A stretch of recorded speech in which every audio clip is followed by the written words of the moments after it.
de Coulomb é o seguinte: se tu tem aqui duas cargas, por exemplo, duas cargas positivas ou duas cargas negativas, a gente sabe que entre cargas de mesmo sinal existe uma força de repulsão.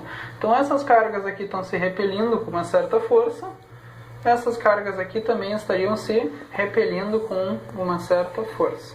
E se eu, por exemplo, pegar duas cargas de sinais contrários, uma positiva e uma negativa, elas estão se atraindo com uma certa força. A lei de Coulomb serve justamente para tu calcular quanto que vale essa força entre cargas pontuais. Só para deixar claro, tá, gente, o que é uma carga pontual ou pontiforme, tá? Como o nome diz, pontual ou pontiforme, é um ponto com carga, como o nome diz. A lei de Coulomb só funciona se eu estiver falando de um objeto se o objeto que tem carga elétrica é praticamente um pontinho, ou seja, que ele tem um tamanho desprezível. Só para chamar a atenção, tá? Eu não estou falando que o valor da carga tem que ser pequeno, pode ser 1 milhão de coulombs, mas o objeto que contém essa carga tem que ter um tamanho desprezível, tá? Então a lei de Coulomb só funciona quando eu posso ignorar o tamanho do objeto. Isso vai depender do problema, tá? Mas vai ficar bem claro. Enfim, se eu estou falando de um objeto de tamanho desprezível, eu posso usar a lei de Coulomb para calcular o valor da força. E como que é a lei de Coulomb?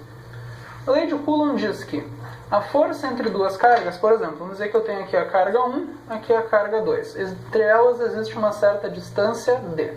O valor da força entre essas cargas é K, que eu já explico o que é, vezes o valor da primeira carga, vezes o valor da segunda, dividido pela distância entre elas ao quadrado. Tá, aqui a gente sempre usa unidades padrão, tá? Então as cargas têm que estar em coulombs, a distância vai estar em metros e a força vai dar em newtons, unidade desse de força. Reparem, tá, gente, que essas cargas estão em módulo aqui na fórmula. O que isso quer dizer? Que tu não precisa colocar o sinal, tá? Não precisa do sinal. Tu usa o sinal para saber se é atração ou repulsão, mas para o valor da força só importa o valor da carga, tá? Então se a carga for menos 2, na formulinha tu pode colocar só 2. E esse K aqui, o que é isso? A ideia básica, tá, é mais ou menos o seguinte. O K é o que a gente chama de constante elétrica do meio. Como assim? Se eu tenho duas cargas, elas estão fazendo força uma na outra, e elas estão, sei lá, no vácuo, elas estão se empurrando com uma certa força.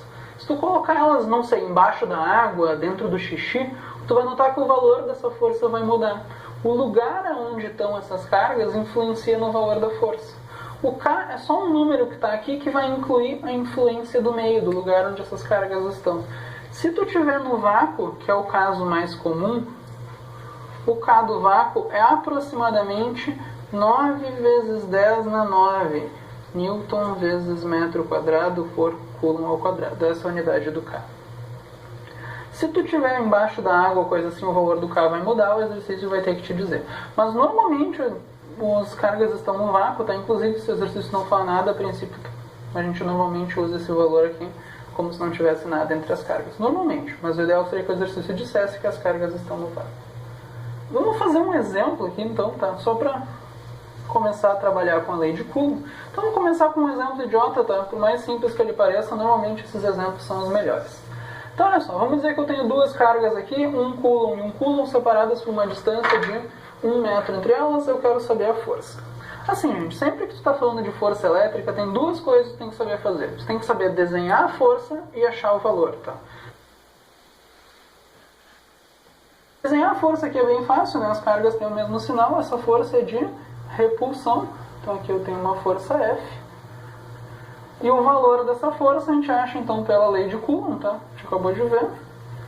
K vezes o valor da primeira vezes o valor da segunda dividido pela distância entre elas ao quadrado.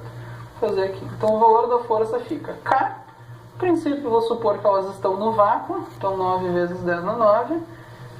Vezes o valor da primeira carga, que é 1, o valor da segunda, que é 1, dividido pela distância entre elas, que também é 1 ao quadrado por causa da formulinha.